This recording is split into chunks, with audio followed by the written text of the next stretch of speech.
La fille de la femme de ménage n'avait que 4 € pour un rendez-vous arrangé et elle attendait seule. À la table voisine, le fils d'un grand industriel observait en silence jusqu'à ce que la mise en scène cruelle lui devienne évidente.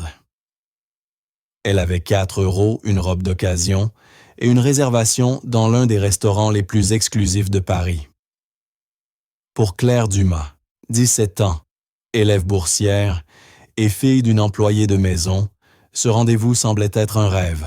C'était une soirée que sa mère avait insisté pour qu'elle vive une soirée qu'elle avait méritée. Une soirée pour laquelle elle avait traversé à pied plusieurs arrondissements afin d'économiser le prix du métro. Elle s'assit seule, serrant dans sa main ses 4 € comme une bouée de secours, attendant le garçon populaire qui, croyait-elle, avait enfin remarqué son existence. Mais ce rêve n'était qu'un mensonge soigneusement préparé. Et tandis que les minutes s'égrenaient, un autre garçon, le fils du milliardaire, la regardait de l'autre côté de la salle, témoin silencieux du moment précis où son monde allait commencer à s'effondrer. La jeune fille de 17 ans avait exactement 4 € pour son premier rendez-vous. Sa mère femme de ménage avait insisté. « Tu mérites au moins une belle soirée », Claire avait-elle dit d'une voix douce. Claire n'en était pas si sûre. Elle se tenait devant le restaurant. Il s'appelait « La table du marin ». De lourdes portes en bois, des lettres dorées, une lumière tamisée filtrant de l'intérieur. L'odeur du bois ciré et du poisson grillé flottait dans l'air. Claire, 17 ans, étudiait au lycée Saint-Laurent, l'un des plus prestigieux de la capitale. Les autres élèves arrivaient en voiture avec chauffeur. Elle prenait 2 bus. Ce soir-là, elle avait marché tout le trajet. Les 4 billets d'1 € dans la poche de son manteau représentaient toute sa sécurité. S'il ne venait pas, elle pourrait au moins acheter une boisson ou reprendre le métro pour rentrer. Elle poussa la porte lourde. Une clochette tinta doucement. Une hôtesse en robe noire leva les yeux. « Bonsoir. Une réservation. »« Oui, » répondit Claire, la voix presque brisée. « Pour 2 au nom de Kevin. » Ce nom lui semblait étrange sur la langue. Kevin Fournier était en terminale au lycée. Populaire. Il ne lui avait jamais adressé la parole, pas une seule fois. La semaine précédente. Justine Morel, la fille la plus admirée de la classe, lui avait souri. « Kevin te trouve mignonne », avait-elle dit. « Il est trop timide pour t'inviter lui-même. Il voudrait t'emmener à la table du marin, vendredi à 19 h. » Cela avait paru irréel. Peut-être que les choses changeaient enfin. « Par ici », dit l'hôtesse. Claire la suivit. Le restaurant était calme, les conversations feutrées.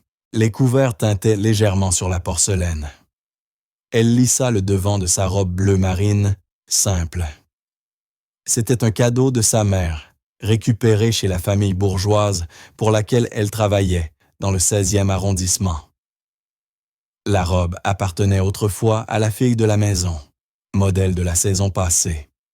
C'était le plus beau vêtement que Claire possédait. Mais sous les lumières dorées du restaurant, elle avait l'impression de porter un déguisement, une imitation maladroite. Elle sentait les regards sur elle. Elle serra son petit sac contre elle. À l'intérieur, son portefeuille et une photo en noir et blanc d'un jeune homme en uniforme militaire, son grand-père Armand Dumas. Un ancien résistant, un héros. C'était lui qui lui avait dit de demander la bourse. « Tu es une Dumas Claire », disait-il d'une voix rocailleuse. « Chez nous, on ne plie pas. On ne rompt pas. Tiens la tête haute. » Elle tenta de le faire maintenant. L'hôtesse la conduisit à une petite table. « Votre compagnon n'est pas encore arrivé, » dit-elle. « Ce n'est pas grave. Je suis un peu en avance, » répondit Claire. Il était 18h45. Elle s'assit. La chaise était recouverte de velours doux. Elle posa son sac sur ses genoux. Un serveur s'approcha. Souhaitez-vous commencer par un peu d'eau plate ou gazeuse? Juste. De l'eau du robinet, s'il vous plaît, avec des glaçons si possible. Bien sûr, mademoiselle, répondit le serveur avec un sourire crispé avant de s'éloigner. Claire sentit ses joues brûler. Elle fixa la chaise vide en face d'elle. Viens, Kevin. Sois réel, je t'en prie. À une grande table près de la cheminée, Nathan Delacroix fixait son verre d'eau. Il avait lui aussi 17 ans. Il portait un blazer, dont le prix dépassait le loyer mensuel de Claire. En face de lui, son père Robert Delacroix discutait avec deux hommes en costume. Ils parlaient de fusion de lignes maritimes de taux d'intérêt. Toujours d'argent. Nathan sentait l'ennui dans ses os lourds et froids. Il était censé écouter, apprendre à devenir un Delacroix. Cela revenait à apprendre à devenir un fantôme. Le nom Delacroix figurait sur les musées, les bibliothèques, les fondations de la ville. Nathan était prisonnier d'un héritage qu'il n'avait jamais choisi. Puis il la vit entrer. Il observa l'hôtesse la conduire à une table. Il ne connaissait pas son nom, mais son visage. Elle fréquentait son lycée. Une boursière. De celles qui déjeunaient vite avant de disparaître. Celles qui ne parlaient jamais, sauf quand un professeur les interrogeait. Elle suivait son séminaire d'histoire moderne, toujours assise au fond près de la fenêtre. Elle portait une robe bleue simple. Elle avait l'air terrifiée, mais aussi fière. Un mélange étrange et puissant. Il la vit commander « Juste de l'eau du robinet, s'il vous plaît ». Il n'avait jamais entendu personne prononcer cette phrase ici. Son père commandait toujours de l'eau gazeuse italienne. « Nathan, tu écoutes ?» lança la voix sèche de Robert Delacroix. « Oui, père, » répondit-il. Il détourna les yeux vers lui. Les routes maritimes. Son père hocha la tête satisfait, puis se tourna de nouveau vers ses invités. Les yeux de Nathan dérivèrent vers la jeune fille. Elle faisait semblant de lire le menu, mais ses yeux revenaient sans cesse vers la porte. 15 minutes passèrent. Il était 19 heures. L'eau du robinet de Claire était terminée, les glaçons avaient fondu. Elle avait peur d'en redemander. Elle vérifia son téléphone. Aucun message. Elle relut le dernier de Justine. Il est tellement impatient. Amuse-toi bien, Claire. Souris. Ce simple texte l'aidait à y croire encore. À 19h15, elle envoya un message au numéro que Justine lui avait donné pour Kevin. « Salut, je suis à la table. » Pas de réponse. Elle plia sa serviette sur ses genoux, la déplia puis la replia encore. Un couple s'installa à la table voisine. Ils commandèrent une bouteille de vin et riaient ensemble. Claire se sentit minuscule. À 19h30, elle appela le numéro. Une sonnerie, puis la messagerie. Le correspondant que vous essayez de joindre n'a pas encore configuré sa boîte vocale. Un froid s'installa dans son ventre. Le serveur revint. « Mademoiselle, votre invitée arrive bientôt. Nous avons une réservation à 19h30 pour cette table. » Son sourire avait disparu. « Oh, oui. Je suis désolé, » répondit Claire. « Il a du retard. Les embouteillages, sans doute. Il ne devrait plus tarder. » Le serveur soupira. « Très bien. » Il s'éloigna. Nathan observait le serveur. Il observait surtout le visage de la jeune fille. Sa fierté commençait à se fissurer. Il voyait la panique dans ses yeux. « Ne fais pas ça, pensa-t-il. Ne sois pas lâche. Viens juste, viens. » À 19h40, le téléphone de Claire vibra. Elle le saisit, soulagée. Elle ouvrit le message. C'était de Justine. Une photo. Justine, Kevin et 3 autres élèves, tous attablés dans une pizzeria. Kevin avait le bras autour de Justine. Il riait. Sous la photo, un texte « Mon Dieu, tu y es vraiment allé. » Le sang de Claire se glaça. Elle ne pouvait plus respirer. Un autre message arriva. On voulait voir si tu le ferais. La fille de la femme de ménage à la table du marin trop drôle. Puis un autre Kevin dit « Désolé, t'es pas mon genre ». Le bruit du restaurant devint lointain, assourdi. Le cliquetis des verres et les voix feutrées se transformèrent en un bourdonnement statique. Elle fixa l'écran, leur visage rieur. Ses yeux la brûlaient. Elle cligna plusieurs fois. On ne plie pas. On ne rompt pas. La voix de son grand-père. Elle refusa de pleurer. Pas ici. Pas dans ce lieu. Elle redressa le dos. C'était tout ce qui la tenait encore debout. Elle rangea son téléphone dans son sac lentement, soigneusement. Ses mains tremblaient, mais elle ne laisserait personne le voir. Nathan la regardait depuis sa table. Il n'avait pas vu les messages, mais il vit son visage. Il vit la couleur quitter ses joues. Il vit l'espoir s'éteindre comme une lumière qu'on souffle. Il vit sa mâchoire se raidir et la manière dont elle se tenait encore plus droite. C'était la chose la plus courageuse qu'il ait jamais vue. Son père, Robert Delacroix, riait à une plaisanterie. « Absolument, Jean. Nous couvrirons les fonds. » Nathan eut la nausée. Claire regardait son verre vide. Il fallait partir. Mais il fallait aussi payer. Elle avait commandé de l'eau du robinet. Était-ce gratuit ou allait-il la lui facturer? Elle n'avait que 4 €. Elle fit signe au serveur. Il s'approcha agacé. « Mademoiselle, je dois partir, » murmura Claire. « Combien pour l'eau? » Le serveur fronça les sourcils. « L'eau. C'est juste de l'eau, mademoiselle. Je sais, mais cette table est pour des clients qui consomment, » dit-il à voix basse. L'humiliation de Claire fut totale. Elle crut qu'elle allait être malade. Elle chercha dans son sac, sortit les 4 billets froissés. « Tenez, dit-elle, c'est tout ce que j'ai. Je suis désolé. » Nathan vit la scène.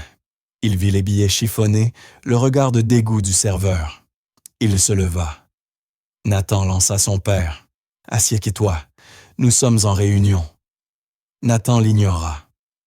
Il passa devant le serveur et marcha droit vers la table de Claire. Elle leva les yeux vers lui, ses prunelles brillantes de larmes qu'elle refusait de laisser couler. Elle avait l'air brisé. « Je... » commença-t-elle. Nathan regarda le serveur. Sa voix était froide. « Elle est avec moi. » Le serveur se figea. Il regarda le blazer élégant de Nathan, puis la robe simple de Claire. Robert Delacroix se leva. « Nathaniel, qu'est-ce que cela signifie? Reviens immédiatement t'asseoir. » Tout le restaurant s'était tu. Tous les regards étaient braqués sur eux. Claire voulait disparaître. C'était pire, 1000 fois pire. Elle était devenue un spectacle, un cas de charité. « Non, je ne le suis pas, » dit-elle à Nathan. « Je pars. Laissez-moi partir, je vous en prie. » Elle essaya de se lever. Nathan posa la main sur la table. Il regarda le serveur, puis son père. « Excusez-moi, père. Je reviens. » Il se tourna vers Claire. « Tu ne pars pas, tu changes de place. » Il lui prit la main. Elle était glacée.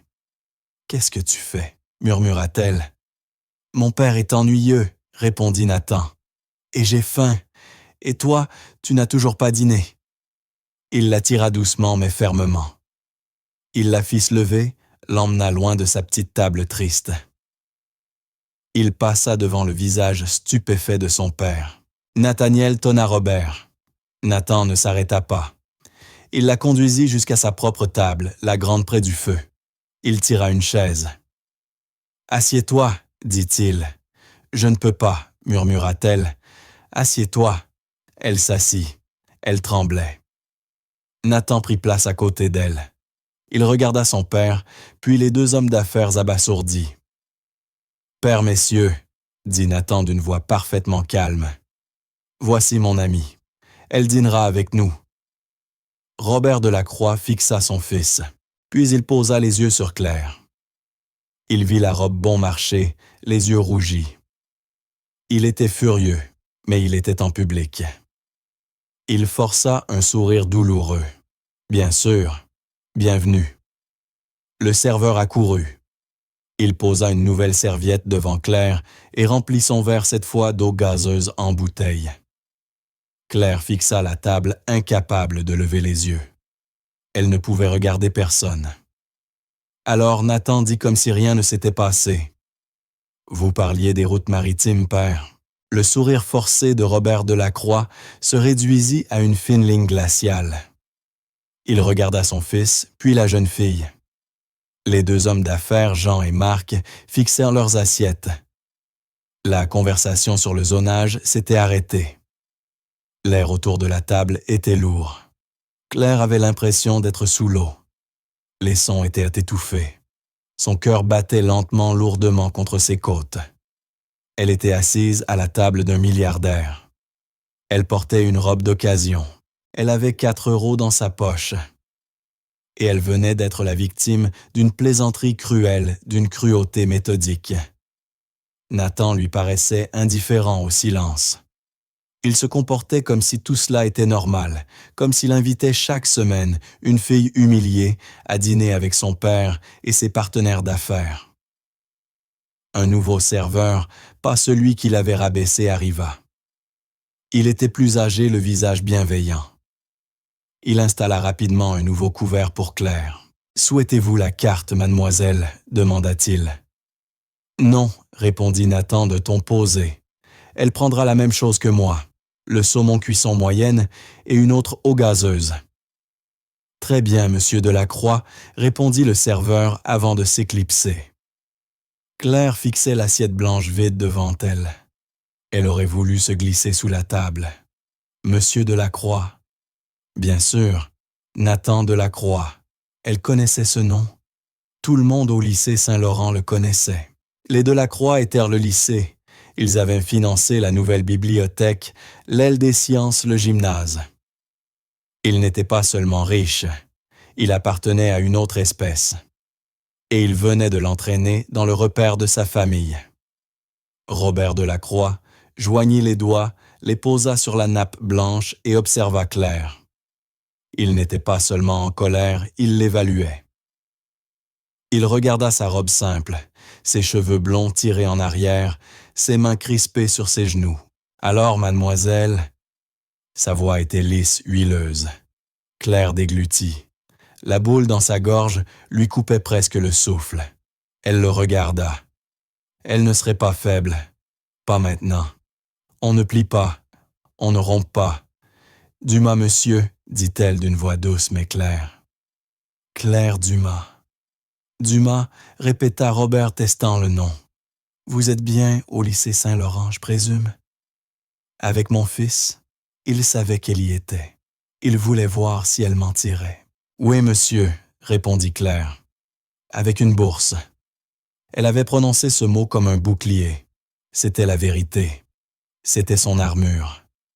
La preuve qu'elle méritait sa place, même si elle était différente. Nathan la regarda. Une lueur, un éclat de respect passa dans ses yeux. Le sourire de Robert ne changea pas, mais son regard se glaça davantage. Une bourse. Quelle vertu admirable, dit-il, comme s'il évoquait une maladie rare et légèrement pathétique. Jean, l'un des hommes d'affaires, tout sauta, cherchant désespérément à détourner la conversation. Robert, comme je vous le disais, à propos du port autonome, le zonage. Jean répondit Robert, sans détourner le regard de Claire. Je fais simplement connaissance avec l'invité de mon fils. Il reporta toute son attention sur elle. Cela ressemblait à un projecteur brûlant. Et vos parents, mademoiselle Dumas? Que font-ils? C'était la question. Celle qui la séparait de tous les autres élèves du lycée. Celle qui la définissait. Nathan se raidit à côté d'elle. « Père, ce n'est pas...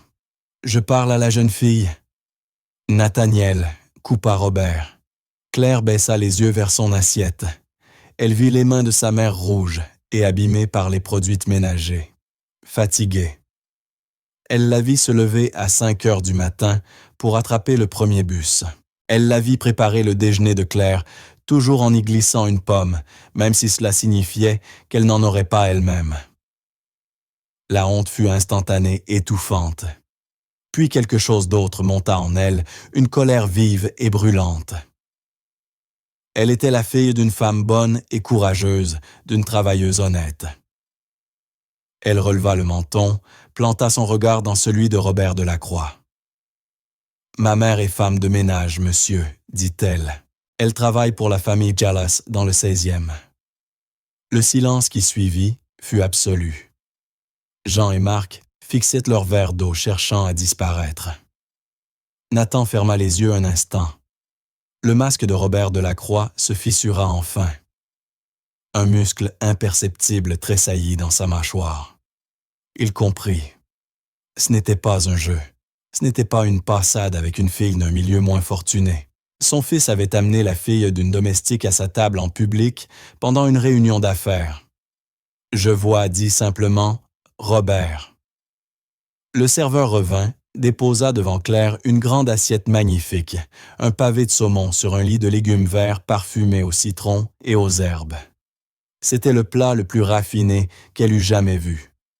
Et elle savait qu'elle ne pourrait pas en avaler une seule bouchée. « C'est ridicule », dit Nathan, la voix basse et pleine de colère. Il ne regardait pas Claire. Il fixait son père. Nathaniel prévint Robert. « Vous m'invitez à ces dîners pour apprendre, père. Vous me dites d'écouter, et puis vous faites ça. Vous l'interrogez comme si elle était un dossier. »« J'ai une conversation, » répondit Robert. « Non, dit Nathan, vous jugez. » Claire avait l'impression d'assister à un duel de fauves. Elle ne pouvait pas rester. Elle ne serait pas la cause de cette guerre. Elle avait déjà subi l'humiliation de Kevin et de Justine. Elle ne supporterait pas d'être disséquée ici. Elle posa doucement sa serviette sur la table. « Merci pour tout, dit-elle. Le repas est magnifique, mais je dois y aller. » Sa voix tremblait, mais elle la maintint ferme. Elle se leva. La chaise de velours grinça doucement. Robert fronça les sourcils. « Asseyez-vous, jeune fille, vous n'avez pas mangé. » C'était un ordre. Il avait l'habitude d'être obéi. « Non, merci, monsieur, » répondit Claire. « Je n'ai plus faim. » Nathan se leva à son tour. « Je vais la raccompagner. »« Nathaniel, assieds-toi, » tonna Robert. Ce n'était pas une demande. C'était la foudre. Tout le restaurant les observait maintenant, le couple silencieux, les hommes d'affaires, les serveurs. Nathan fixa son père. Un long silence. Le fils défiait le père. « Non, dit-il simplement. » Il plongea la main dans sa poche, sortit un billet de 20 € et le posa sur la table. « Pour son eau, dit-il. » C'était un geste tranchant, un défi, une insulte calculée. Le visage de Robert Delacroix vira au rouge sombre.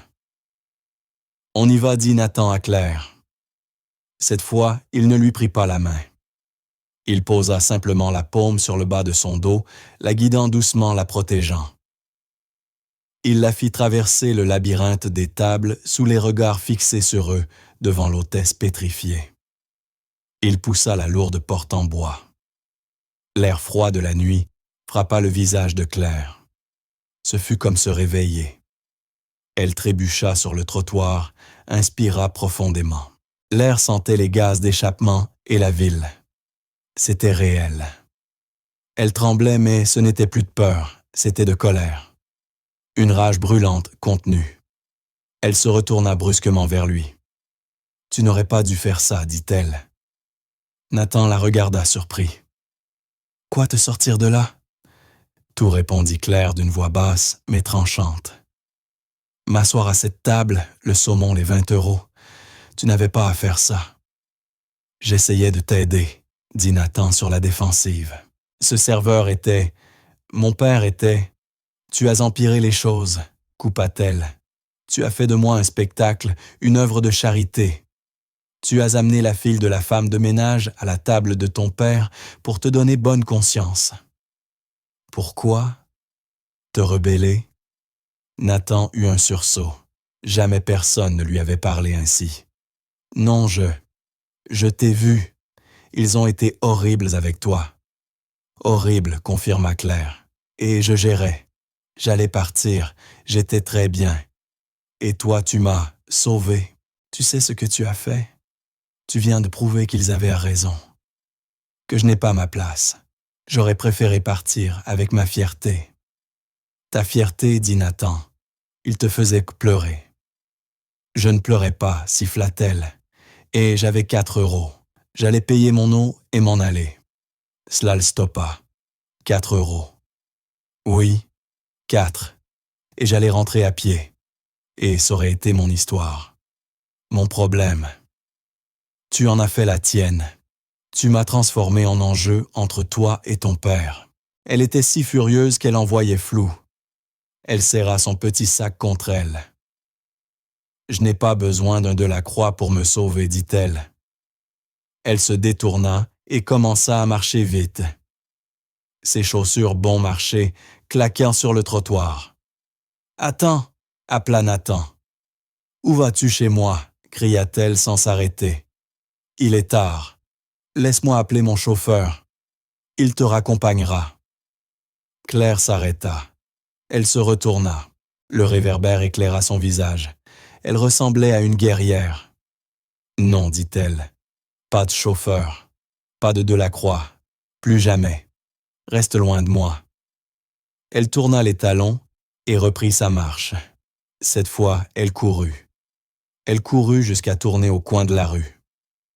Elle ne se retourna pas. Nathan resta longtemps immobile sur le trottoir.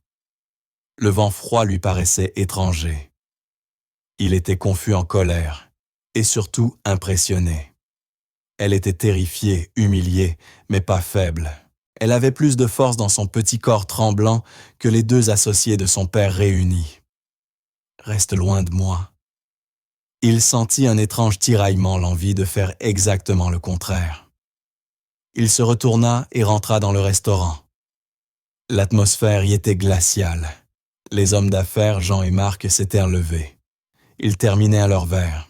« Merci pour ce dîner. » Robert dit Jean, évitant soigneusement de croiser le regard de Nathan. « Nous resterons en contact. Nos équipes se parleront. »« Oui, merci, » ajouta Marc. Ils quittèrent presque en courant. Il ne restait plus que le père et le fils. La table était un champ de ruines.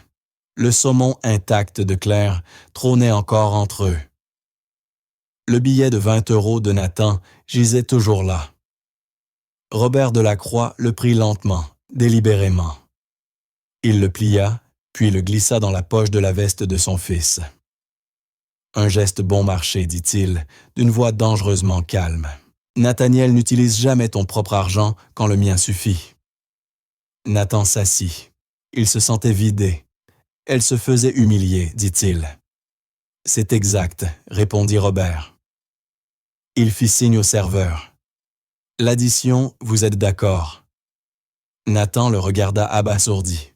Bien sûr, ces enfants qui l'ont piégé, des parvenus grossiers sans éducation. Mais ce n'est pas ton affaire. Robert se pencha vers lui. « Tu ne m'embarrasseras plus jamais ainsi. »« Compris. C'est toi qui l'embarrassais, » répliqua Nathan. « Elle, la fille de la femme de ménage. » Robert eut un rictus proche du rire. « Tu sais ce que tu viens de faire? Tu as amené ça dans une réunion. Ma réunion. Tu as montré de la faiblesse. Tu as montré du sentiment. En affaires, le sentiment est un cancer. On l'ampute. Ce n'était pas du sentiment, dit Nathan. C'était de la décence. » La décence, répéta Robert avec un sourire mince. La décence est un luxe que nous ne pouvons pas nous offrir, fils. Pas quand on construit des empires. Laisse-moi t'enseigner la vraie leçon. Le monde repose sur le pouvoir. Les forts prennent, les faibles sont pris. Ton rôle, ton seul rôle est d'être fort. Pas de porter les faibles sur ton dos. Il marqua une pause, son regard s'enfonçant dans celui de son fils. Surtout pas de son espèce. Nathan le fixa. L'abîme entre eux semblait infranchissable.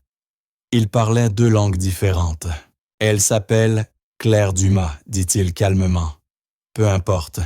Son grand-père s'appelle Armand Dumas. » Robert, qui signait, le reçu de la carte s'arrêta. Sa plume cessa de bouger. Il leva les yeux. Le nom résonna. Le héros de guerre, celui de la résistance, oui, répondit Nathan. Robert termina sa signature. Il rangea son stylo Montblanc. Dommage. Tant de courage pour finir dans une femme de ménage. Et une petite fille qui se laisse ridiculiser dans un restaurant qu'elle ne peut pas se permettre, ajouta Robert Delacroix d'un ton glacé. Il se leva. Tiens-toi loin d'elle, Nathan. Je suis sérieux. C'est une distraction. Une source d'ennui. Elle est en dessous de toi. Nathan ne répondit pas. Il le regarda s'éloigner, puis regarda la chaise vide, où Claire s'était assise. L'assiette intacte devant elle. Reste loin de moi. Reste loin d'elle. C'était la première fois de sa vie que Nathan Delacroix se sentait profondément, viscéralement en rébellion. Claire ne courut pas longtemps. Elle s'arrêta seulement lorsque la brûlure dans sa poitrine et la douleur dans ses jambes l'obligèrent à reprendre son souffle. Elle s'appuya contre un réverbère froid à 2 rues du restaurant. Elle était dans les beaux quartiers, ceux qu'elle nettoyait, ceux où elle allait à l'école, ceux où elle ne serait jamais chez elle. Elle inspira profondément, puis encore une fois. L'air piquant de la nuit la ramena à elle. On ne plie pas, on ne rompt pas. Tiens la tête haute. La voix de son grand-père résonna dans sa tête. C'était sa pierre angulaire. Elle se redressa. Il lui restait 40 rues à parcourir. Elle les avait déjà traversées. Elle le ferait encore. Elle serra son sac contre elle. Les 4 euros y étendaient toujours. Elle ne les avait pas dépensés. Elle n'avait pas accepté la charité des Delacroix. Elle n'avait pas touché à leur repas. Elle était partie. Elle posa un pied devant l'autre. La ville changeait autour d'elle. Les rues calmes bordées d'arbres et leurs fenêtres lumineuses devinrent des avenues. Les avenues menèrent à des boulevards animés. Les boutiques de luxe au nom français devinrent des laveries et des petites épiceries de quartier. L'air changea lui aussi, il sentait les frites, la fumée, la vie. Elle passa devant un arrêt de bus. Un bus s'immobilisa dans un souffle. Les portes s'ouvrirent. Elle aurait pu monter. Elle avait l'argent. Mais elle continua de marcher. Elle avait besoin de cette marche. L'humiliation infligée par Justine et Kevin était une tache sur sa peau. La pitié de Nathan Delacroix brûlait comme une blessure. La colère de son père ressemblait à une cage. Marcher, c'était bouger. Marcher, c'était choisir. 45 minutes plus tard, elle arriva devant son immeuble. En briques rouges, 5 étages. Le hall était propre, mais la peinture jaune s'écaillait. L'odeur du détergent et du vieux tapis emplissait l'air. Elle monta les 3 volets d'escalier. Ses jambes la faisaient souffrir. Elle ouvrit la porte de l'appartement 3B. Le petit logement était plongé dans la pénombre, hormis la lumière bleutée du téléviseur. Un jeu télévisé murmurait. Sur le canapé, sa mère dormait encore vêtue de son uniforme gris et blanc. Ses chaussures étaient posées au sol. Une tasse vide trônait sur la table basse. Marie Dumas avait travaillé en double service. Elle avait nettoyé la maison des Wallace toute la journée, puis servi à leur dîner toute la soirée, tout ça pour que sa fille puisse avoir une robe bleu marine, pour que Claire puisse aller à un rendez-vous. Ce mensonge-là, Claire ne pouvait pas le lui dire. Une vague d'amour si forte qu'elle en eut mal la traversa. Elle alla chercher dans le petit placard à linge un vieux châle tricoté, usé par les années. Elle le déplia et avec douceur le posa sur les épaules de sa mère. Marie bougea légèrement, mais ne se réveilla pas. Elle poussa seulement un soupir, un son pur d'épuisement. Claire resta debout un moment à la regarder. C'était son monde, sa réalité, dure, fatiguée, mais vraie. Elle se retourna pour aller dans sa chambre. « Claire Bert, c'est toi ?» La voix rocailleuse venait du fond du couloir. Elle ouvrit la porte de la petite chambre. « Salut, papy. Je suis rentrée. » La pièce était étroite, un lit simple, une commode en métal, un fauteuil roulant près de la fenêtre. Armand Dumas y était assis, tourné vers le mur de briques d'en face. C'était un homme mince, mais ses épaules restaient solides. Ses cheveux blancs étaient coupés courts. Ses yeux même dans la pénombre brillaient d'une clarté dure. Rien ne lui échappait. Cela faisait 20 ans qu'il vivait dans cette chaise. Mais pour Claire, il restait l'homme le plus fort qu'elle eût jamais connu. « Tu rentres tard », dit-il en se tournant. « Alors comment était ton rendez-vous avec ce garçon ?»« Kevin. » Le visage de Claire se défit. Elle avait tenu sur le trottoir. Elle avait tenu dans le hall. Elle avait tenu pour sa mère. Mais devant lui, elle ne put plus. Elle s'assit sur son petit lit et lui raconta tout. Les messages de Justine, la photo qui riait, la chaise vide, le serveur au sourire raide, l'eau du robinet, les 4 euros. Puis elle parla de Nathan Delacroix, le fils du milliardaire. Elle lui raconta le grand dîner, les questions du père. Ma mère est femme de ménage, monsieur le saumon intact, le billet de 20 euros.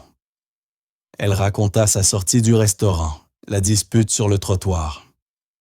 Elle dit tout. Quand elle eut fini, la pièce resta silencieuse. Elle pleurait maintenant des larmes silencieuses de honte et de colère. Armand Dumas ne la regardait pas avec pitié. Son visage était fermé, sa mâchoire serrée. Il fit rouler sa chaise plus près, posa sa grande main ridée sur son genou. « Tu es une Dumas ?» dit-il d'une voix grave. « Nous portons un nom dont nous sommes fiers. Nous avons servi, nous avons combattu. Et jamais, jamais, nous ne laissons qui que ce soit décider de notre valeur. » Il la fixa droit dans les yeux. « Tu as pleuré devant eux, non, papy, murmura-t-elle. J'ai attendu. Mais je pleure maintenant. C'est bien, dit-il doucement. Tu as le droit de saigner à la maison. Mais jamais sur leur champ de bataille. » Il serra son genou. « Ce milliardaire le père, il t'a demandé ce que faisait ta mère, demanda Armand. « Oui, répondit Claire. Et tu le lui as dit? Tu ne l'as pas caché? Je le lui ai dit. J'ai dit, elle est femme de ménage. » Bonne fille, répondit Armand d'une voix grave. Très bien, n'aie jamais honte de ta mère. Elle travaille plus dur que cet homme ne l'a jamais fait. Elle travaille de ses mains. Ça, c'est réel. Lui, il ne fait que déplacer des chiffres. Il marqua une pause. Et le garçon, le riche Nathan? Je lui ai dit de rester loin de moi, répondit Claire. Il a voulu me raccompagner. Il a empiré les choses. Il a fait de moi son projet de charité. Armand hocha lentement la tête. C'est un Delacroix. Je connais ce nom. L'argent ancien a bâti cette ville. Ils sont différents, Claire. Pas comme nous. Son père Robert, c'est un requin. Et ce garçon, c'est le fils du requin. Tu as eu raison de lui dire de s'éloigner. Il tapota doucement son genou. Maintenant, écoute-moi. Voilà ce que tu vas faire. Tu vas dormir. Et lundi matin, tu vas te lever, enfiler ton uniforme d'élève boursière, et tu vas retourner dans ce nid de vipères, le lycée Saint-Laurent. « Papy, je ne peux pas, » murmura-t-elle. « Ils sauront tous. Ils sauront, » dit-il. Sa voix était d'acier. « Et tu les laisseras savoir. Tu passeras devant eux, tu tiendras la tête si haute que ton cou te fera mal. Tu les regarderas sans les voir. Tu sais pourquoi? Parce qu'ils sont creux clairs. Ils sont vides, bâtis sur des plaisanteries et l'argent de leur père. Toi, tu es solide. Tu es une Dumas. Tu es bâti sur du vrai. » Claire regarda son grand-père, le héros, l'homme qui avait affronté des choses qu'elle ne pouvait imaginer. Elle inspira profondément, essuya ses yeux. « D'accord, papy, » dit-elle. « Bien. Et maintenant, file te coucher. Et ne claque pas la porte, surtout. Ta mère dort. » Le lundi matin, le ciel était gris et froid. Claire prit les 2 bus. Elle tenait dans sa poitrine les mots de son grand-père creux, solide, réel. Elle monta les larges marches en pierre du lycée Saint-Laurent. L'établissement ressemblait à une université, avec ses murs couverts de lierre. Construit pour durer éternellement. Construit par des familles comme les Delacroix. Elle poussa les lourdes portes en chêne. Le grand hall bourdonnait, puis en la voyant entrer, le bruit tomba. Le brouhaha des adolescents se mua en un murmure sifflant. Elle le sentit, chaque regard posé sur elle. Elle était la fille de la femme de ménage, celle qui avait osé se rendre à la table du marin. Elle garda les yeux droits devant elle et marcha vers son casier. Son cœur battait comme un oiseau prisonnier dans sa cage, tient la tête haute. Elle les vit, le groupe des populaires, rassemblés autour de leur casier bruyant sur deux. Et au centre, Justine Morel et Kevin. Ils la virent aussi. Le visage de Justine s'illumina d'un sourire éclatant tout en dents. Un sourire de prédatrice. Elle s'éloigna de ses amis et s'avança sur le chemin de Claire. « Claire », lança-t-elle d'une voix claire, faussement enjouée. « Oh mon Dieu, je t'ai envoyé plein de messages. » Alors ton vendredi. Le couloir devint silencieux. Tous les regards convergeaient. Claire s'arrêta, piégée. Kevin était derrière Justine, adossé à un casier. Il ricanait, incapable même de la regarder dans les yeux. « On s'est senti tellement mal, » dit Justine en posant la main sur sa poitrine. Le père de Kevin a eu une urgence de dernière minute. Il n'a pas pu venir. Il est désolé vraiment. C'était un mensonge paresseux, insultant. Claire ne répondit pas. Elle regarda le visage parfait de Justine, son sourire figé. « Alors tu as attendu longtemps ?» demanda Justine, insistante. « Tu as commandé quelque chose ?» Derrière, elle, le groupe gloussa. Claire pensa à son grand-père. Elle pensa à sa mère endormie dans son uniforme. Elle inspira profondément. Elle regarda Justine sans colère, sans peur, sans rien. Comme on regarde un insecte. « Ce fut instructif, Justine, dit-elle. » Sa voix était calme, mais claire. Elle résonna dans le couloir muet. Le sourire de Justine se figea. Ce n'était pas la réaction qu'elle attendait. Elle voulait des larmes, des cris. « Quoi ?» demanda-t-elle, déstabilisée. « J'ai appris quelque chose », répondit Claire. Elle regarda par-dessus l'épaule de Justine, droit dans les yeux de Kevin, qui enfin soutint son regard. « J'ai appris de quoi vous étiez fait. » Elle marqua une pause, et ce n'est rien de spécial. Les rires s'éteignirent. Le sourire de Kevin disparut. Claire contourna Justine. Elle ne courut pas. Elle marcha, chaque pas mesuré. Elle rejoignit son casier, l'ouvrit, sortit ses livres. Elle sentait encore les regards dans son dos, mais personne ne dit un mot. Elle avait gagné. Elle avait survécu. Au fond du couloir, caché dans l'alcôve près de la bibliothèque, Nathan Delacroix avait tout vu. Il était arrivé tôt. Il redoutait ce moment. Il l'avait vu entrer. Il avait vu les murmures commencer. Il s'était tendu prêt à quoi intervenir, la sauver encore. Puis il avait entendu ces mots. « J'ai appris de quoi vous êtes fait. Ce n'est rien de spécial. » Il l'avait vu leur tourner le dos, s'éloigner sans trembler. La voix de son père résonna dans sa tête. « Elle est faible. Elle est en dessous de toi. » Son père se trompait. Elle était la personne la plus forte de tout ce bâtiment. Il sentit une chaleur étrange monter en lui, un mélange de colère et d'admiration. Il sortit de l'ombre de l'alcôve. Il passa près de Claire, qui fouillait dans ses livres sans le voir. Puis il se dirigea droit vers le groupe des populaires. Ils étaient encore figés, déroutés par la réaction de Claire.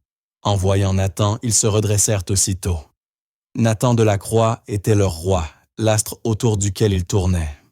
« Salut Nate », lança Kevin, essayant de paraître détendu. « Tu as entendu la blague qu'on a faite à... Le visage de Nathan était fermé. Il regarda Justine. Ce que tu as fait était cruel, Justine, dit-il. Sa voix n'était pas forte, mais glaciale. Elle coupa net le silence du couloir.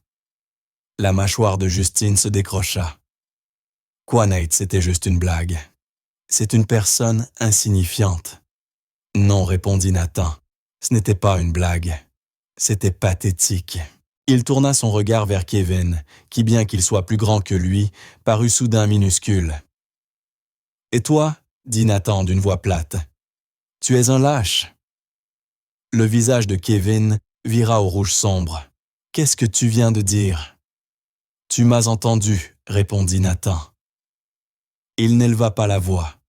Il n'en avait pas besoin. « Tu es un lâche.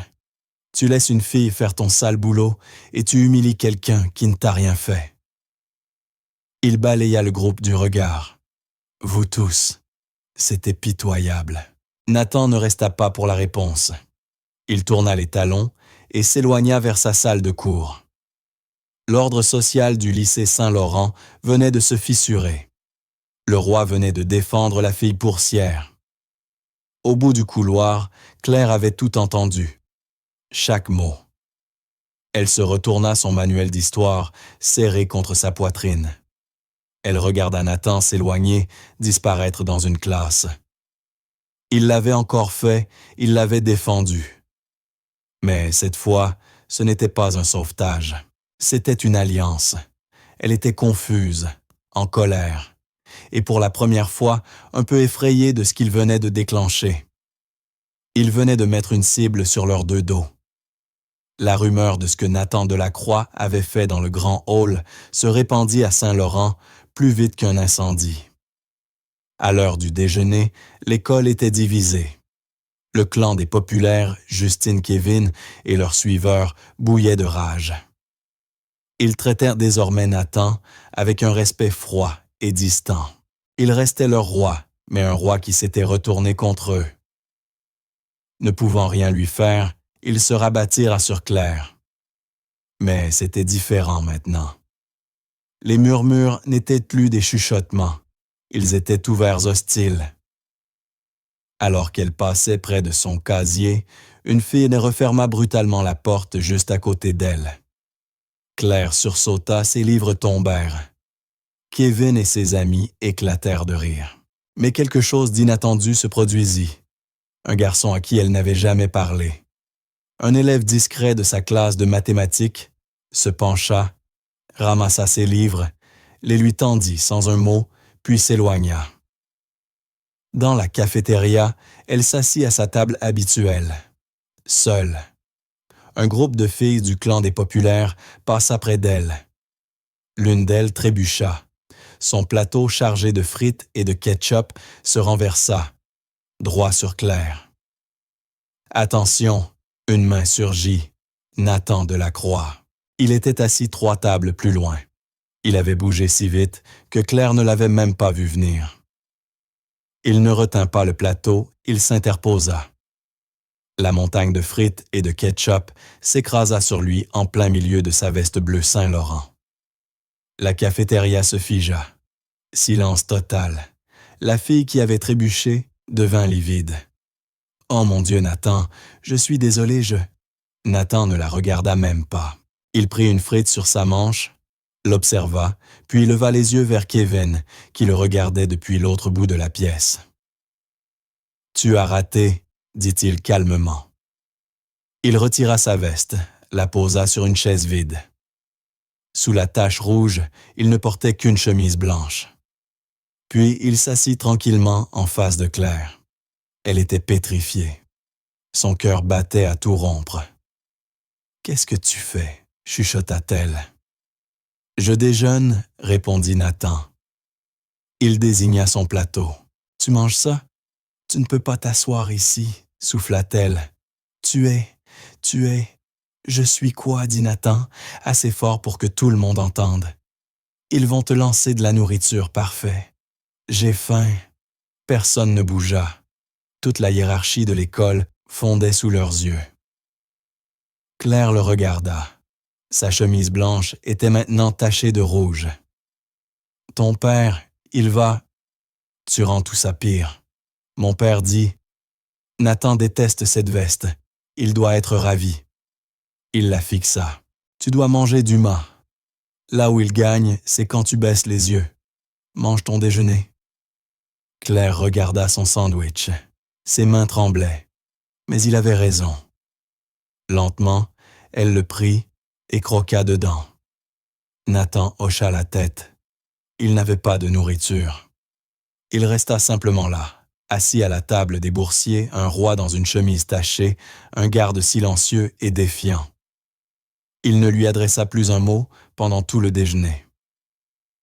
Il resta simplement assis, et pour la première fois, personne ne vint l'importuner. Tous se contentèrent de les regarder. La bibliothèque était le seul endroit où Claire se sentait en sécurité. Le plafond haut l'odeur du papier et de la cire. Le silence était la seule règle que tout le monde respectait à Saint-Laurent. Elle s'y réfugia pendant son heure libre. Elle avait besoin d'échapper au regard, au murmure, à la protection soudaine et terrifiante de Nathan Delacroix. Elle se cacha dans le rayon d'histoire. Elle travaillait sur un devoir. Elle avait besoin d'un livre en hauteur, Gatsby le Magnifique. Elle se hissa sur la pointe des pieds, ses doigts effleurant la tranche. Un livre sur un homme pauvre qui regarde une fille riche de l'autre côté de l'eau. Trop juste, trop réel. Une main passa au-dessus de la sienne longue avec une montre simple mais chère. Ce n'était pas Nathan. Elle se retourna. C'était M. Harrison, son professeur d'histoire. Un homme jeune vif, passionné de débat. « Fitzgerald », dit-il en lui tendant le livre. « Un classique. Il avait compris l'argent. »« Merci, monsieur », répondit Claire en le prenant. M. Harrison s'adossa à l'étagère les bras croisés.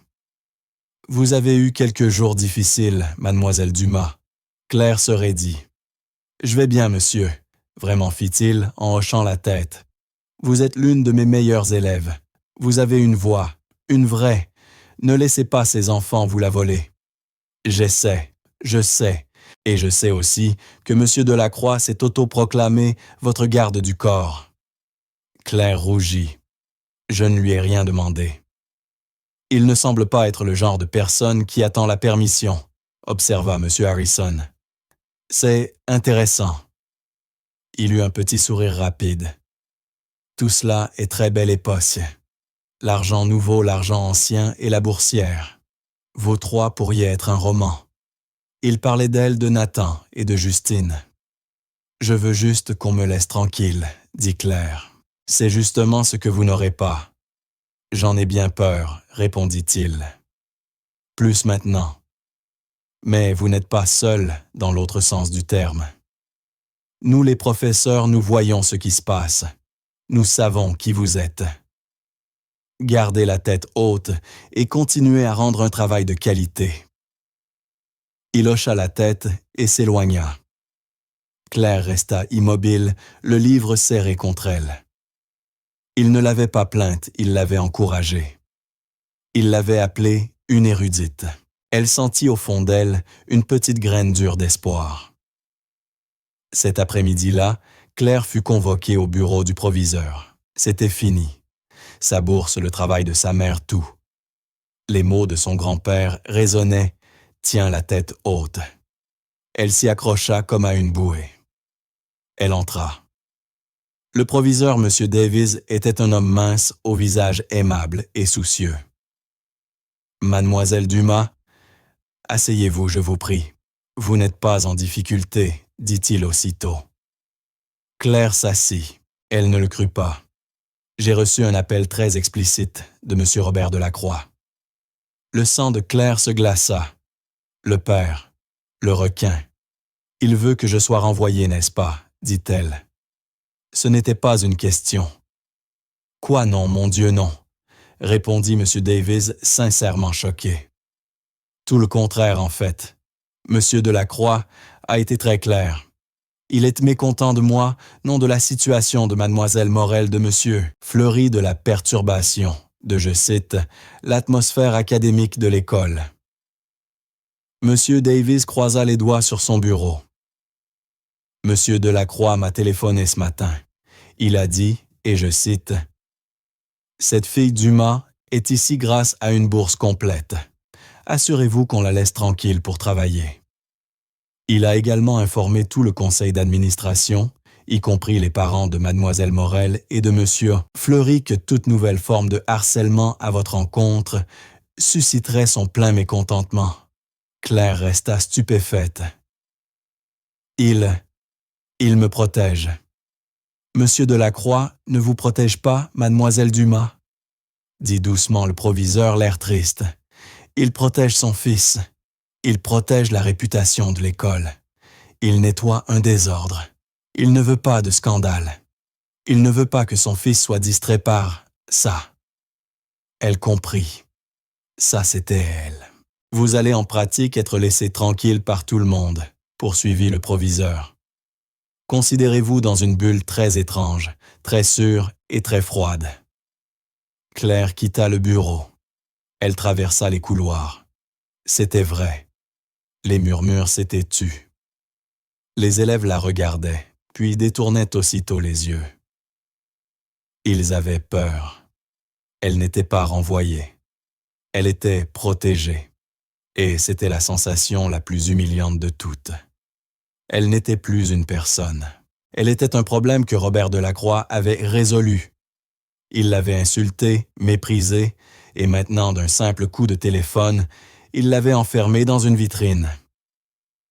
Elle se sentait comme l'un de ces papillons épinglés dans les vitrines du labo de sciences. Le lendemain, en cours d'histoire, M. Harrison arborait un grand sourire. « Bien, classe. Il est temps pour le projet final. Il comptera pour 40% de votre note. 20 pages de dissertation et une présentation de 30 minutes. Le thème « Classe et conflit dans la France contemporaine ». Un gémissement collectif monta. Le sourire de M. Harrison s'élargit. « Vous travaillerez en binôme. J'ai choisi les pairs pour favoriser de nouvelles perspectives. » Il projeta la liste au tableau. La classe se pencha. Claire parcourut les noms Morel et Fleury. Bien sûr. Puis elle vit le sien, Dumas Claire Delacroix Nathan. Elle cessa de respirer. C'était forcément une erreur. Une blague cruelle. Elle leva les yeux. Nathan la regardait déjà. Son visage était un masque de fureur glacée.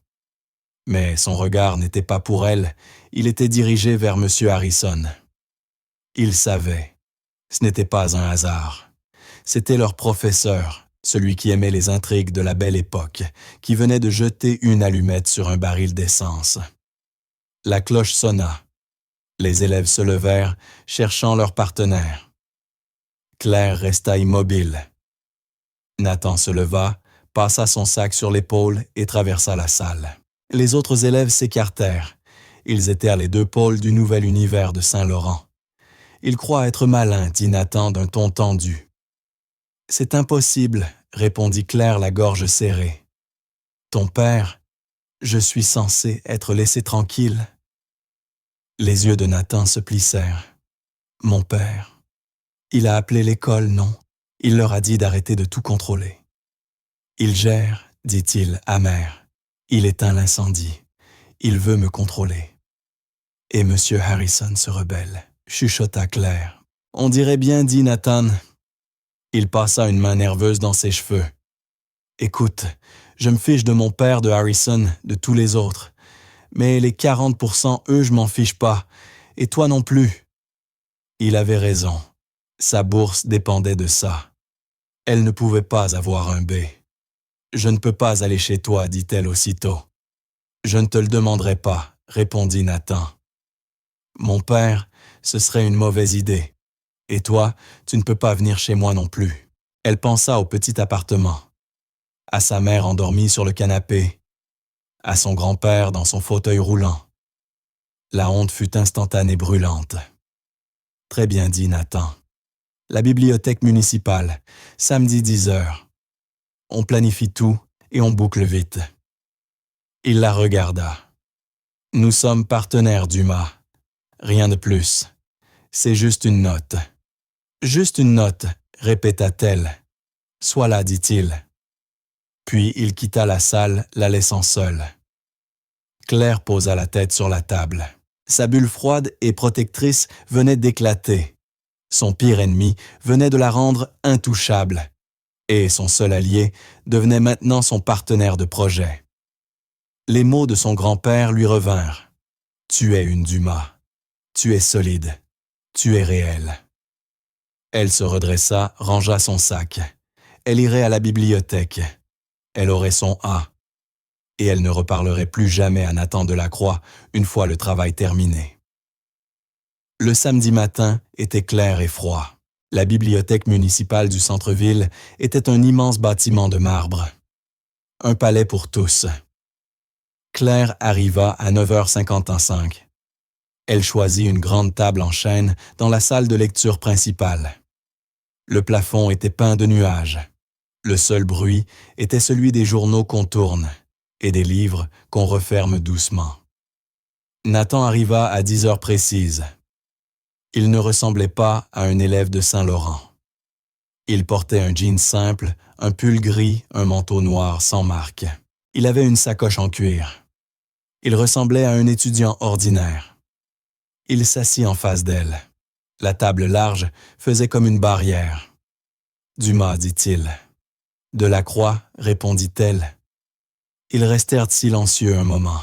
« Bon, dit Claire, en sortant un carnet. C'est 20 pages, 40% de la note. Il nous faut un A. »« On aura un A, répondit Nathan. Il sortit son ordinateur. « J'ai réfléchi au plan, dit Claire. » Elle poussa le carnet vers lui. « On ne peut pas juste parler des riches et des pauvres. C'est trop simpliste. » Nathan lut ses notes. Il fut surpris. Elle avait tout décortiqué, stratification économique, responsabilité, hérité contre mérite, acquis, mobilité sociale, la main-d'œuvre invisible. La main-d'œuvre invisible, lut-il à voix haute. « Qu'est-ce que c'est, ma mère ?» dit Claire d'une voix plate. « Les gens qui nettoient les maisons, qui servent les repas, qui conduisent les voitures, les gens qu'on voit mais qu'on ne regarde pas. Ce sont le moteur de ton monde, mais ils n'ont pas de voix dedans. » Nathan la fixa. Il hocha lentement la tête. « D'accord, c'est la moitié du papier. Et l'autre moitié, ça dit-il. » Il tapa quelques mots et lui montra l'écran. « La cage dorée. »« La cage dorée, répéta Claire. Je veux dire, les attentes, expliqua Nathan. Le monde que vous croyez qu'on a la liberté. Ce n'est pas réel. C'est une autre sorte de piège. Mon père, mon grand-père, mon arrière-grand-père. Je ne suis pas une personne. Je suis un maillon dans une chaîne. Ma vie entière est tracée. L'école, l'université, l'entreprise que je dirigerai, la femme que je devrais épouser. » Il la regarda. « Tu crois ne pas avoir le choix? Je n'en ai pas non plus. Ils sont juste plus chers. » Claire le fixa. Elle n'y avait jamais pensé ainsi. Elle revit son père froid et tout-puissant au restaurant. « Le sentiment est un cancer. »« Ton père, dit-elle. » Mon père, confirma Nathan. C'est l'architecte de la cage. Ils se regardèrent. Ils n'étaient pas amis. Ils étaient des partenaires. Mais pour la première fois, ils se comprenaient. Ils étaient de chaque côté du même mur. Alors, dit Claire, voilà notre sujet. Le moteur invisible et la cage dorée. Comment ils se soutiennent mutuellement. Oui, dit Nathan. Il eut presque un sourire. Oui, c'est ça. Ils travaillèrent 3 heures. Ils ne parlèrent ni de l'école, ni de Justine, ni de la cafétéria. Ils travaillaient. Ils bâtissaient le plan. Ils divisaient les recherches. C'était fluide. Il était intelligent. Elle aussi. Le travail avançait bien. À un moment, Claire leva les yeux. Il écrivait concentré. Ce n'était plus le roi de Saint-Laurent. ni le fils rebelle. C'était juste Nathan, un garçon de 17 ans, piégé dans une vie qu'il ne voulait pas. Et quand il leva les yeux, il ne vit pas la fille de la femme de ménage. Il ne vit pas la boursière. Il vit celle qui avait tenu tête à son père, celle qui l'avait remis à sa place dans la rue, celle qui était assez brillante pour obtenir un A avec lui. « Il me manque une source », dit Claire rompant le silence. Il y a un livre, Les classes en Amérique, 1945-2000. C'est rare. La bibliothèque là, mais il est emprunté. Le visage de Nathan resta impassible. Je connais ce livre. Tu l'as lu? Il est dans le bureau de mon père, répondit Nathan. Il a une collection privée. Oh, fit Claire. Elle détourna les yeux. Alors, j'en trouverai un autre. Non, dit Nathan. C'est la bonne source. Je l'apporterai. Je te le déposerai demain. Non, dit Claire trop vite. Ne fais pas ça. Tu ne peux pas venir chez moi. Je te retrouverai dans le hall, à 16 heures. Il rangeait déjà son sac. On a besoin de cet aduma. Il partit. Claire resta assise, le cœur battant. Il allait venir jusqu'à son immeuble. Le lendemain, à 15h55, elle attendait dans le hall jauni et écaillé. Elle était malade d'angoisse. La porte s'ouvrit. Nathan Delacroix entra. Il détonnait dans cet immeuble trop propre, trop soigné, trop cher. Il tenait dans ses mains un livre épais à la couverture bleu foncé. « Dumas, dit-il. »« Delacroix, répondit-elle. Elle tendit la main pour prendre le livre. « Attends une seconde, Clairette. » La voix était râpeuse comme du gravier. Claire se figea. Son grand-père Armand Dumas sortait lentement de l'ascenseur grinçant dans son fauteuil roulant. Il portait un pantalon repassé, une chemise à col boutonné et s'était rasé. Il s'avança jusqu'à s'arrêter entre Claire et Nathan. Il leva les yeux vers le garçon. Armand était mince, mais sa présence emplissait tout le hall. Papy murmura. « Claire, voici Nathan. C'est mon partenaire de projet. » Armand fixa Nathan, longuement. 10 secondes pleines. Il ne regardait pas un adolescent, mais un homme. Il l'évaluait. Delacroix, dit-il, enfin, « Je connais ce nom. » Monsieur, répondit Nathan, se tenant droit. « Tu es le fils de Robert Delacroix. »« Oui, monsieur. J'ai connu ton grand-père, » dit Armand. « Nous avons siégé ensemble à un comité il y a longtemps, avant tout ça. » Il tapa légèrement sur la coudoir de son fauteuil. C'était un homme dur, mais juste. « C'est ce qu'on m'a dit, monsieur, » répondit Nathan.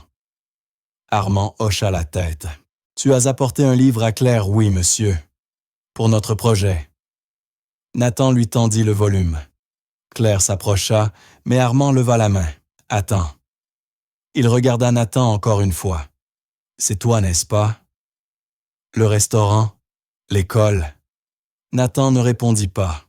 « Tu as pris un plateau de nourriture à la place de ma petite fille, » dit Armand.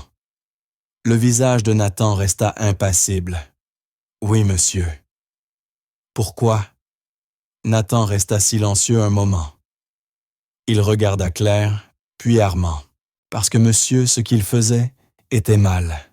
C'était pitoyable. Il avait repris son propre mot. Armand le scruta, ses yeux perçants voyaient tout. « Tu as raison, dit-il enfin. C'était pitoyable. Mais tu as humilié ton père. Tu t'es dressé contre les tiens. »« Ce ne sont pas les miens, monsieur, » répondit Nathan doucement. Le hall resta silencieux. Armand tendit la main. « Donne-moi le livre, fiston. » Nathan posa le lourd ouvrage dans la main du vieil homme. Armand le tint un instant, puis le tendit à Claire. « Prends-le, Clairette. Toi et ce garçon, vous allez chercher cette A. » Il tourna de nouveau la tête vers Nathan. « Merci pour le livre, monsieur Delacroix, et merci pour ta décence. » Il fit pivoter son fauteuil. « Mon taxi m'attend. Claire à ce soir pour le dîner. » Il sortit par la porte vitrée, laissant Nathan et Claire seuls. Nathan laissa échapper un souffle qu'il ne savait pas retenir. Il venait d'être mis à l'épreuve, et il venait de la passer. « Je dois y aller, dit Claire en serrant le livre contre elle. « D'accord, répondit Nathan. Je te verrai en cours. » Il sortit. Claire le regarda partir. Il était le fils d'un requin, mais le petit-fils d'un homme juste. Et il venait de gagner le respect d'un héros. Le jour de la présentation, l'air dans la classe de M. Harrison était lourd. Justine et Kevin venaient de finir. Leur exposé plein de jolies couleurs et de citations creuses parlait de réussite pour tous en France. C'était vide. « Merci, dit M. Harrison d'une voix plate. « À vous, M. Delacroix, Mademoiselle Dumas. » Ils s'avancèrent devant la classe. Le cœur de Claire battait comme un tambour. Nathan lui paraissait calme. Puis, elle le vit, au fond de la salle, assis à un pupitre d'élève, Robert Delacroix. Parfait costume sombre. Regard de pierre. Claire sentit son estomac se nouer. C'était un piège. Nathan croisa son regard. Il lui fit un signe presque imperceptible. On ne plie pas. Claire prit une inspiration. Notre projet, commença-t-elle d'une voix claire, porte sur la classe et le conflit en Amérique, mais pas comme vous le croyez. Ce n'est pas seulement une question de riches et de pauvres. Elle parla du moteur invisible, les millions de personnes comme sa mère, celles qui se lèvent à 5 heures du matin, qui nettoient les écoles, qui servent les repas. Elle cita des chiffres, montra des graphiques. Elle ne parlait pas avec colère, mais avec lucidité. Elle décrivait un monde qui vivait dans l'ombre de Saint-Laurent, un monde de travail d'honneur d'épuisement. La classe resta muette. Justine et Kevin s'enfoncèrent dans leur siège. Puis ce fut au tour de Nathan. Il se plaça à côté d'elle. « Ma moitié du projet, dit-il, traite de la cage dorée. » Il ne regarda pas son père. Il regarda la classe. Il parla du poids d'un nom des attentes fixées à la naissance, d'un monde où le choix est une illusion, où le seul devoir est de devenir une copie de son père. Il parla du sentiment comme d'un cancer de la décence, comme d'un luxe. Le visage de Robert Delacroix ne bougea pas. Il observait simplement son fils. Le conflit, conclut Nathan, c'est que ces deux mondes sont réels. Et ce sont deux prisons qui dépendent l'une de l'autre pour exister. La cage, dit Nathan en désignant sa propre poitrine, est construite et polie par le moteur, dit-il en désignant Claire. Claire prit la parole pour conclure. La question n'est pas de savoir qui a raison. La question, c'est comment en sortir. Ils terminèrent. La salle resta totalement silencieuse. M. Harrison les regarda ému. Puis il commença à applaudir lentement. Le reste de la classe suivit. C'était un vrai applaudissement franc sincère. Robert Delacroix, lui, ne bougea pas. Il se leva, rajusta sa veste, regarda son fils puis Claire. Il inclina légèrement la tête, un salut sec, et quitta la salle. Quelques semaines plus tard, la neige commençait à tomber. Le semestre était fini. Ils avaient obtenu leur A. Claire, devant son casier, respirait enfin. Elle avait survécu. Le monde de Saint-Laurent s'était calmé. Elle n'était plus une cible ni un projet. Elle était simplement Claire Dumas, la boursière calme et brillante. C'était tout ce qu'elle avait toujours voulu. Son téléphone vibra. Un message.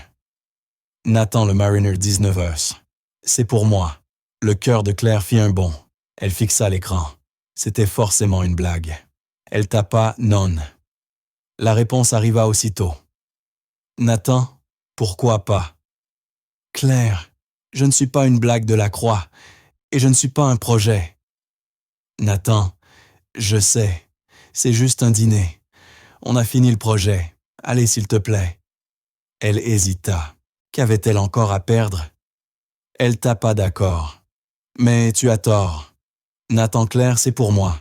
J'ai économisé. » Elle y alla. Elle poussa la même lourde porte, les mêmes lumières tamisées. L'hôtesse sourit. Réservation, oui. Dumas. Par ici, mademoiselle. L'hôtesse la mena jusqu'à la même petite table. Nathan était assis. Il ne portait pas de blazer. Juste le même pull gris qu'à la bibliothèque. Sur la table, pas de vin, pas d'eau gazeuse. Seulement 2 bouteilles de coca et un grand panier de frites. Nathan se leva à son arrivée. « Salut, dit-il. »« Salut, répondit-elle. » Elle s'assit. « J'ai commandé pour nous, dit-il. J'espère que ça te va. » Claire regarda les frites, puis les bouteilles, puis lui. « Tu as dit que c'était ton invitation, » dit-elle un peu perdue. « C'est vrai, » répondit Nathan. Il poussa le panier vers elle. Le total 4 € plus la taxe. Claire s'immobilisa. Elle le fixa. Il souriait un vrai sourire timide et sincère. Un rire lui échappa, le premier depuis des mois. Elle ouvrit son sac, sortit son portefeuille, en tira 4 billets froissés d'1 €, ceux qu'elle avait gardés depuis ce soir-là. Elle les posa sur la table. « Garde la monnaie, » dit-elle. Il rit. Marché conclu. Il lui tendit un coca. Elle prit une frite. « À notre A, » dit Nathan, levant sa bouteille. « À notre A, » répondit Claire en la cognant doucement contre la sienne. Ils mangèrent des frites. Ils burent leur coca. Ils restèrent là à cette petite table, dans ce restaurant trop cher. Ce n'était pas un rendez-vous. Ce n'était pas un sauvetage. C'était un commencement. Et c'est là que nous les laissons, 2 adolescents, un panier de frites, 2 coca et une paix silencieuse entre eux. Peut-être que cette histoire vous a permis un instant de sortir du quotidien, de simplement ressentir. Un rappel qu'on ignore souvent, les batailles silencieuses que d'autres mènent ou les petits gestes qu'ils attendent pour les partager. Merci d'avoir passé ce moment avec eux.